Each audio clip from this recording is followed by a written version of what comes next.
நான் ஒரு பெரிய பல்பொருள் கடைக்கு போயிருந்தேன். அந்த பல்பொருள் அங்காடியில் இருக்கக்கூடியதில் ஒரு கணவனும் மனைவியும் புதிதாக திருமணம் செய்தவர்கள் வந்திருக்காங்க.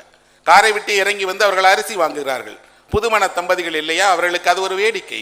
புதிதாக ஜாமான் வரும்போது வாங்க வரவங்க வந்து கடையில் கேட்குறாங்க அரிசி வேணும்னு. கடைக்கார பையன் விதவிதமான அரிசியை காட்டுறான்.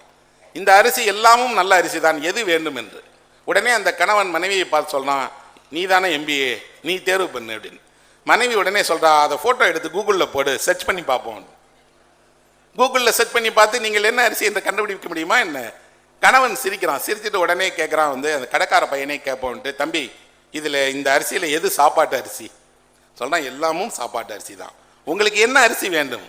அவன் MSc படித்திருக்கலாம், MTech படித்திருக்கலாம். அவனுக்கு என்ன தெரியாது தெரியுமா? தான் என்ன அரிசியை உண்ணுகிறோமோ அந்த அரிசி யார் விளைவித்தார்கள், எங்கிருந்து விளைந்தது, அதனுடைய பெயர் என்ன என்று தெரியாது. தெரியாததோடு அவன் தெரிந்து கொள்ள விரும்பவும் மாட்டான். செவ்வாய் கிரகத்தில் என்ன நடக்கிறது என்று தெரிந்து கொள்ள விரும்புவான்.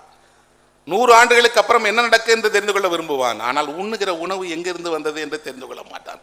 கடைக்கார பையன் சிரித்தபடி அவர்கள்ட்ட கேட்குறான், உங்களுக்கு என்னதான் வேணும் என்று.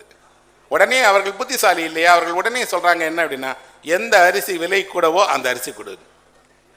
ஏனென்றால் இன்றைக்கு சம்பாதிக்கிறோம், நிறைய பணம் இருக்கிறது, நிறைய பணம் கொடுத்து வாங்குகிற அரிசி நல்ல அரிசி என்று யார் சொன்னது? படிக்காத கடை வேலை பார்க்கக்கூடிய ஒரு பையன் கேலியாக சொல்றான், பிரியாணி அரிசி தான் விலை கூட, அதை வச்சு சமைப்பீங்களா என்று. இவர்களுக்கு உடனே இந்த 2 பேரும் படித்தவர்கள் இல்லையா, அவர்களுக்குள்ள ஒரு சின்ன மோதல்.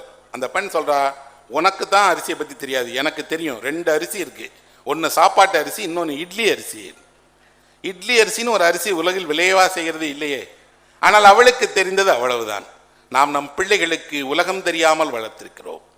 ஃப்ரிட்ஜில் வைக்கப்பட்டிருக்கக்கூடிய ஆப்பிள் பழங்களைப் போலவே அவர்களை வைத்து பாதுகாப்பாக வைத்து வெளியே எடுத்து வைத்திருக்கிறோமே தவிர அவர்கள் தோட்டத்தில் தொங்குகிற ஒரு பழத்தை போல காற்றோடு இயற்கையோடு இணைந்து வளரவே இல்லை.